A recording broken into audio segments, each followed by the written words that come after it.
the rest of the books I will just be talking about, because I will tell you how I read them though. So I use the app Libby, and Libby is a great app. If you've never heard of it, this is not sponsored, by the way. I just really love Libby. Libby is an app, so all you need to use Libby is a library card.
a neighbor.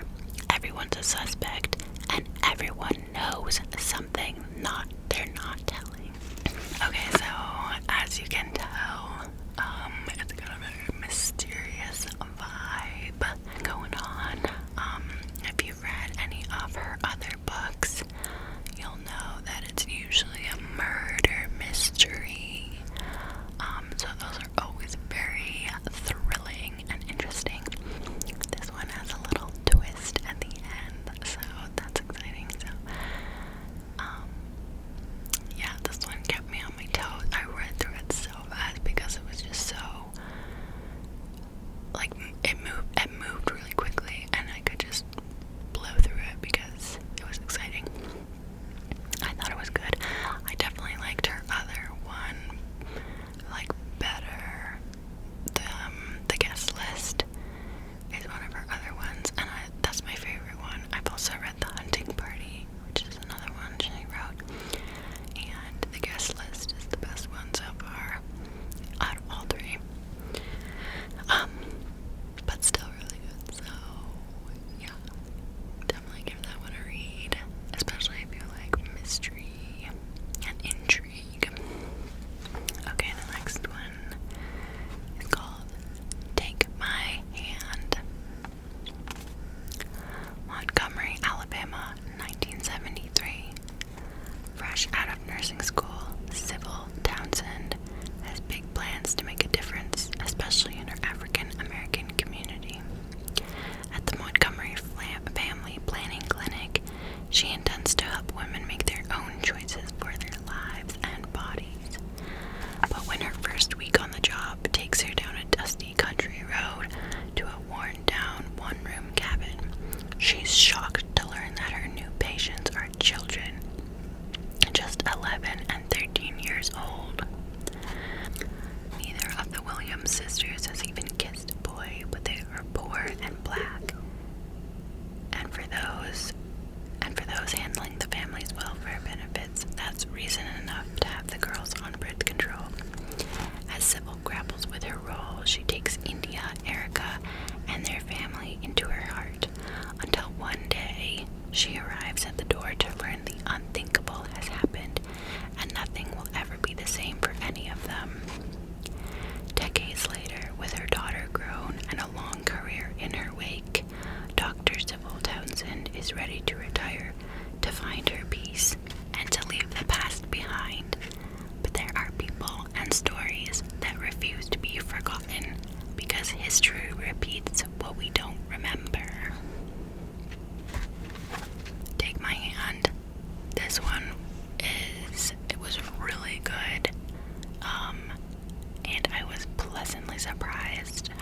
makes you feel the indignity of school is worthwhile, who makes the idea of growing up less terrifying, who you never want to disappoint.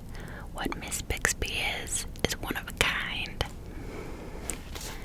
Topher, Brand, and Steve know this better than anyone, and so when Miss Bixby unexpectedly announces that she is very sick and won't be able to finish the school year, they come up with a plan. Through the three very different stories they tell, we begin to understand just what Miss Bixby means to Topher, Brand, and Steve, and what they are willing to go to such great lengths to tell her. So yeah, this one is, it gets emotional at the end, but it's very sweet, very touching, very easy to read, because it's, like I said, it's kind of geared like young adult, kid-ish, but I mean, anyone can read it at any age, because I am reading it as an adult and it still touched me and affected me, so yeah, really cute, really sweet, really sad, cried at the end, and yeah, it was really cute. Okay, the last book I have right here in front of me, it's called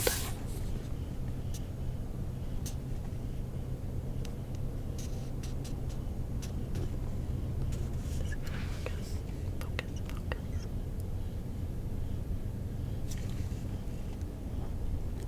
Nowhere for very long. Nowhere for very long. By Brianna Mattia, or Brianna, I don't know how to say it. I took the sleeve cover off because it was very just like flapping everywhere and not like worn, like it was new, it was fresh, you know. It was just not cooperating, so